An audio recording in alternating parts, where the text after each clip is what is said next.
इन पांडवों के अंदर कोई ऐसी विशेषता नहीं है जिस विशेषता के कारण भगवान उनकी इतनी सेवा कर रहे हैं, अर्जुन का रथ हाँक रहे हैं। विशेषता तो द्रौपदी की धर्मनिष्ठा, इसे देख करके भगवान प्रसन्न हो गए। धन्य है द्रौपदी, जो धर्म की रक्षा करता है धर्म उसकी रक्षा करता है, धर्मो रक्षति रक्षिता।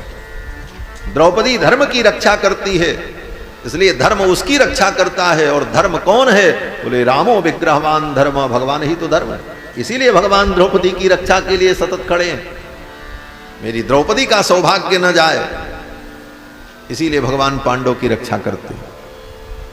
आचार्यों ने वर्णन किया है कि महाभारत के युद्ध काल में जब जुआ खेलने के प्रसंग में पांडवों ने द्रौपदी को दांव पर लगा दिया, द्रौपदी को हार गए।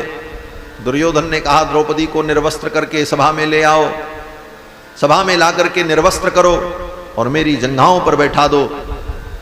सभी लोग मौन हो गए, पांडव भी सिर झुका करके बैठ गए। दुशासन द्रौपदी के वस्त्र को खींचने लगा। उस समय कोई द्रौपदी की रक्षा करने वाला नहीं था। तब द्रौपदी ने भगवान को पुकारा, गोविंद द्वारिका वासिन कृष्ण गोपी जनप्रिय कौरवैहि परिभूताम माम किम न जानासि केशव। हे केशव, आज मैं पांडव की सभा में सीदित हो रही हूं, मुझे बचा लो। भो कृष्णाच्युत भो कृपालय हरे भो पांडवानां सखे क्वासि क्वासि सुयोधनाद्यपहृतां भो रक्ष मामातुरम। हे भगवान मेरी रक्षा करो, मुझ आतुर की रक्षा करो। ऐसा कह करके द्रौपदी ने भगवान की जब शरणागति की, भगवान तो पहले भी कुछ कर सकते थे लेकिन अभी तक भगवान ने कुछ नहीं किया। द्रौपदी को पकड़ करके ले आया दुशासन, तब तक भगवान नहीं आए। सभा के मध्य में ला करके खड़ा कर दिया, भगवान नहीं आए। द्रौपदी की साड़ी के पल्लू को पकड़ा दुशासन, तब तक भगवान नहीं आए। ऊपर की आधी साड़ी उघड़ गई, तब तक भगवान नहीं आए। कमर में लिपटी हुई साड़ी जब उघड़ने लगी तब भगवान आए। इतना विलंब क्यों किया? किसी भक्त ने भगवान के ऊपर व्यंग किया। क्या व्यंग किया? बोले पहले केस खिंचाए के, पहले तो भगवान ने द्रौपदी का केस खिंचवाया, केस पकड़ करके, खुले केशों को पकड़ करके लेकर के आया दुशासन सभा में। भक्त व्यंग करता है भगवान से, भगवान को ताना देता है। देखो, ताना देना, व्यंग देना, किसी को कुछ कहना, जहां अपनापन होता है वहीं अधिकार से कहा जाता है। इसीलिए भक्त भी भगवान को खरी खोटी सुना देते। भक्त ने कहा कि पहले केस खिंचाए के और फिर बढ़ावत चीर। पहले तो केस खिंचवाया, बड़ी सभा में मंगवाया, थू थू करवाई। लोगों ने कहा द्रौपदी की ये दशा, जिसके 5-5 पति उसकी ये गति। और जब इतना हो गया तब आपने वस्त्र बढ़ाया। पहले केस खिंचाए के फिर बढ़ावत चीर, आवत लाज गंवाए के। आए तब जब लाज चली गई, आखिर जात अहीर। भक्तों ने कहा आखिर जात अहीर, कुछ तो होगा तुम्हारा धर्म। ये भक्तों का मनोविनोद है, भक्तों का व्यंग है भगवान के प्रति। लेकिन भगवान क्यों देर में आए? बोले भगवान को देर में आने का कारण था कि भगवान तो सब जगह है, भगवान को न कहीं आना है न भगवान को कहीं जाना है। जाता आता वो है जो देश काल सीमा से बंधा हो, देश काल परिच्छेद से रहित जो है वह न कहीं आता है न कहीं जाता है। तो भगवान तो देश काल के परिच्छेद से रहित हैं, इसलिए भगवान को न कहीं आना है न कहीं जाना। भगवान तो सब जगह है। तो फिर भगवान ने द्रौपदी की अभी तक रक्षा क्यों नहीं की? तो भक्त कहते हैं द्रौपदी की रक्षा भगवान ने इसलिए अभी तक नहीं की कि द्रौपदी ने अभी तक भगवान से कहा ही नहीं। द्रौपदी को भरोसा था ये 5 पांडव मेरी रक्षा करेंगे। भगवान ने कहा इनको भी देख लो।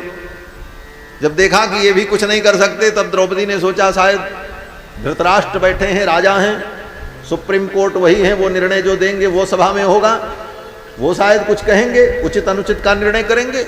लेकिन वो भी मौन थे। फिर सोचा इनसे भी बड़ी सुप्रीम कोर्ट तो द्रोणाचार्य और कृपाचार्य हैं, जो इनके भी गुरु हैं, वो जो आदेश करेंगे वो धृतराष्ट्र को भी मानना पड़ेगा। लेकिन वो भी चुप बैठे रहे। दुर्जन दुशासन दुकूल गयो दीनानाथ, दीन हो के द्रौपदी यों दुलारी यों पुकारी। बात है युधिष्ठिर की पारथ भी मौन बैठ, भीष्म महाभीम ग्रीवा नीचे करी डारी है। सब मस्तक झुकाए बैठे, कोई द्रौपदी की ओर देखने वाला नहीं। तब द्रौपदी ने सोचा कि अब मैं क्या करूं। भगवान ने सोचा ये सबको पुकार रही है, मुझसे तो कह नहीं रही। और भगवान का एक सिद्धांत है कि संसार तंत्र वाहित्वात रक्षापेक्षाम अपेक्षते। भगवान चाहते हैं कि ये मुझसे रक्षा की अपेक्षा करे, तब मैं इसकी रक्षा करूं। और जब ये मुझसे रक्षा की अपेक्षा नहीं कर रहा है तो मैं क्यों करूं। इसलिए आत्मरक्षा के लिए भगवान से प्रार्थना और समर्पण यह जीव का परम कर्तव्य है। और चीज के लिए नहीं, और कुछ मत मांगो भगवान से, लेकिन अपनी रक्षा के लिए और अपने कल्याण के लिए भगवान से प्रार्थना करना यह अनिवार्य है। गजेंद्र पानी में डूब रहा था, लड़ते लड़ते कितने दिन बीत गए, भगवान कहाँ आए। कब आए? बोले जब वो लड़ करके थक गया और जब भगवान को पुकारा तब भगवान आए। तब तक नहीं आए, पहले ही आ जाते। लेकिन भगवान का ये एक सिद्धांत है, उनकी एक व्यवस्था है कि जे जथा माम प्रपद्यन्ते तास तथैव भजाम्यहम्। जब कोई मुझे भजेगा तब मैं उसको भजूंगा, वो मुझे याद करेगा तो मैं उसको याद करूंगा, वो मुझसे रक्षा की अपेक्षा करेगा तो मैं उसकी रक्षा करूंगा। तब द्रौपदी ने देखा कि अब भगवान को ही पुकारे, और तब द्रौपदी ने भगवान को पुकारा, हे गोविंद कहाँ हो। भगवान आ गए और भरी सभा में ही भगवान ने द्रौपदी का वस्त्र बढ़ाया, कपड़े के रूप में ही भगवान आ गए। लेकिन इससे जुड़ी जो बात मैं कहना चाहता हूं कि द्वारका में भगवान बैठे थे, चौसर खेल रहे थे, रुक्मिणी जी बैठी थी। उसी समय द्रौपदी ने पुकारा यहां पर, और द्वारिका में बैठे बैठे ठाकुर जी ने सुन लिया, और ठाकुर जी ने आंख बंद करके कहा वर्धताम, धर्म को आदेश दिया, बढ़ाओ, वस्त्र बढ़ाओ। रुक्मिणी जी ने सोचा ये वर्धताम कह रहे हैं, क्या मतलब है। रुक्मिणी जी ने कहा महाराज गोट तो बढ़ गई, अब कौन सी गोट बढ़ावें, क्योंकि खेल चल रहा था। तो भगवान ने कहा नहीं नहीं, गोट बढ़ाने के लिए मैंने नहीं कहा है। आज कौरव की सभा में द्रौपदी का वस्त्रापहार हो रहा, मैंने धर्म को आज्ञा दी है वस्त्र बढ़ाने के लिए। रुक्मिणी जी ने कहा महाराज जिसके 5-5 पति हैं उसके ऊपर ऐसी विपत्ति आई, वे 5 पति क्या कर रहे हैं। इतना सुनते ही भगवान को पांडवों के ऊपर क्रोध आ गया। असली अपराधी तो ये पांडव हैं, पहले इनको हम मारेंगे। भगवान ने अपने सुदर्शन चक्र का स्मरण किया और कहा चक्रराज जाओ, 5 पांडवों का मस्तक काट करके ले आओ। अभी तत्काल सुदर्शन चक्र चल पड़े। रुक्मिणी जी ने देखा, रुक्मिणी ने कहा सुदर्शन रुक जाओ। सुदर्शन रुक गए, मां रुक्मिणी की आज्ञा मान करके सुदर्शन चक्र राज रुक गए। भगवान ने कहा देवी आपने मेरी आज्ञा में अवरोध उत्पन्न किया, क्या कारण। रुक्मिणी जी ने कहा महाराज आप होश में तो हैं। भगवान ने कहा हाँ मैं होश में हूं। बोले आपने द्रौपदी के 5 पतियों को मारने के लिए सुदर्शन को आदेश दिया है। बोले हाँ दिया है। असली अपराधी वही हैं, वो कर क्या रहे हैं, ऐसा कुकृत्य वहां पर हो रहा और वो देख रहे हैं। उन्हें युद्ध करना चाहिए, लड़ाई करनी चाहिए, मारना चाहिए, द्रौपदी की रक्षा करनी चाहिए, और वो रक्षा करते करते अगर मर जाएं तो यही उनके लिए धर्म होता। और वो चुपचाप मौन बैठे हैं, इसलिए सर्वप्रथम तो अपराधी वो। इतना सुनते ही द्रौपदी को रुक्मिणी ने कहा प्रभु मैं मानती हूं पांडव अपराधी हैं, लेकिन जिस द्रौपदी के लिए आप इतने व्यग्र हैं, जिस द्रौपदी पर कृपा करने के लिए आप इतने व्याकुल हैं, अगर वो 5 पांडव मर जाएंगे तो आपकी द्रौपदी विधवा हो जाए। जिस द्रौपदी को आप सुखी करना चाहते हैं आप स्वयं उस द्रौपदी को दुखी कर देंगे, उसको विधवा बना देंगे। और जब श्वेत वस्त्रों में आभूषण आभरण से रहित होकर के द्रौपदी आपके सम्मुख खड़ी होगी तो आप आंख नहीं मिला पाएंगे, जीवन भर आपको पश्चाताप होगा कि मैंने अपने हाथों से अपनी बहन को विधवा बना दिया। इसके बाद भी अगर आपको संतोष नहीं है तो ठीक है, हे सुदर्शन जाओ और 5 पांडवों के मस्तक को काट करके ला करके इन्हें दे दो। भगवान चौंक गए और भगवान ने कहा, अरे सुदर्शन रुक जाओ, रुको रुको रुको। सुदर्शन को रोक दिया। भगवान तो उसी दिन पांडव को मार देते, लेकिन पांडव के प्राण की रक्षा की भगवान ने क्यों? बोले द्रौपदी मंगल सूत्रार्थम, द्रौपदी के मंगल सूत्र की रक्षा के लिए, कहीं द्रौपदी का सौभाग्य न चला जाए, इसलिए पांडव की रक्षा के लिए भगवान सब कुछ करते हैं, युद्ध में सहायता करते हैं, अर्जुन का रथ भी आंकते हैं। पांडव में कोई विशेषता नहीं है, विशेषता तो द्रौपदी की है।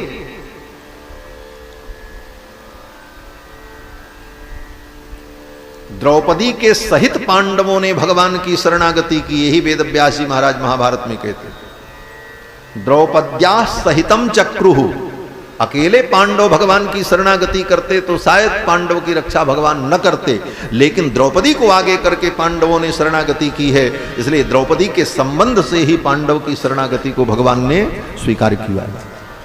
ये सब रहस्य है महाभारत। तो द्रौपद्या सहितम नमश्चक्रुहु जनार्दनम, वेद व्यास जी कहते हैं द्रौपदी के सहित पांडवों ने भगवान जनार्दन को प्रणाम करके शरणागति की। तो द्रौपदी का साथ होना ये पांडव की रक्षा का हेतु है, क्योंकि द्रौपदी में धर्म प्रतिष्ठित है। और फिर भगवान ने धर्म को आज्ञा दी, धर्म ने वस्त्र बढ़ाया महाराज, खूब वस्त्र बढ़ा। द्रौपदी की तो रक्षा हो गई, इतना वस्त्र बढ़ा कि महाराज कपड़े की ढेरी लग गई। भक्त कहते हैं कि द्रौपदी तो एक रंग की साड़ी पहनी हुई थी उस दिन, लेकिन जब साड़ी प्रकट होने लगी, दुशासन खींचने लगा, तो एक के बाद दूसरा रंग, दूसरे के बाद तीसरा रंग, रंग बिरंगी साड़ियां प्रकट होने लगी महाराज। ये रंग बिरंगी साड़ियां क्या हैं?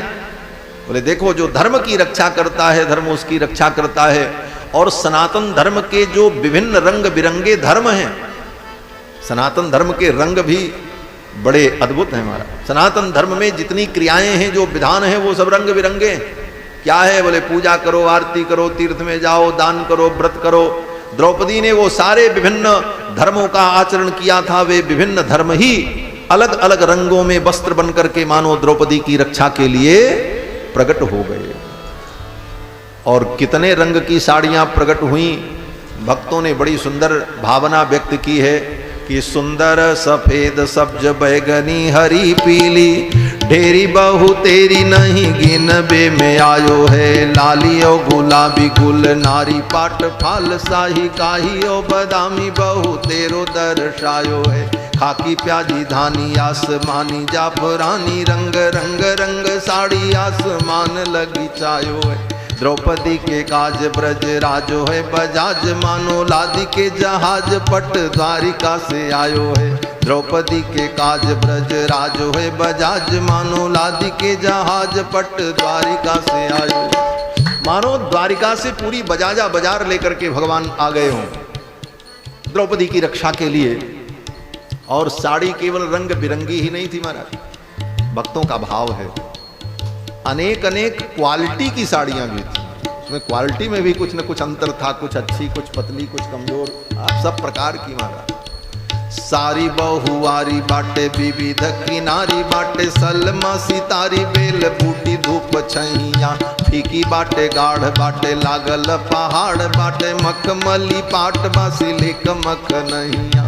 मखमल के शिल्क के अनेक प्रकार के जो वस्त्र के प्रकार हैं, वो सब प्रकार प्रकट हो गए महाराज।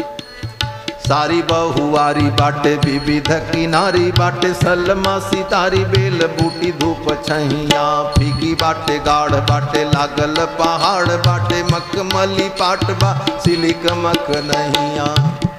अब इस दृश्य को देख करके भक्त की उत्प्रेक्षा है कि इस घटना के दौरान अगर वहां पर वृंदावन अधीश्वरी नित्य निकुंजेश्वरी भगवती श्री राधा रानी अगर विद्यमान होती तो उनका क्या भाव होता, वो क्या कहती, इस दृश्य को देख करके राधा जी क्या सोचती।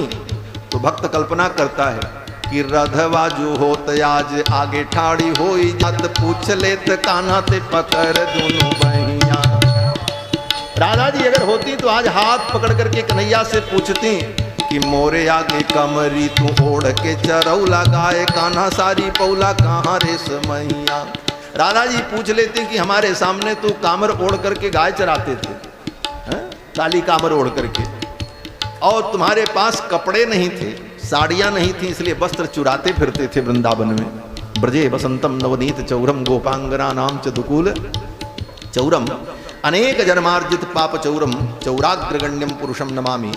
तो कहने का भाव कि वस्त्र की चोरी करने वाले, आज आपको इतना वस्त्र कहाँ मिल गया, ये पूछ लेते हैं जरूर। तो कहने का भाव कि द्रौपदी के लिए भगवान ने वस्त्र का संवर्धन किया, मूल कारण यही था कि द्रौपदी की धर्मनिष्ठा ही भगवान को प्रिय थी। इसलिए भीम ने कहा मारो मारो, छोड़ना मत।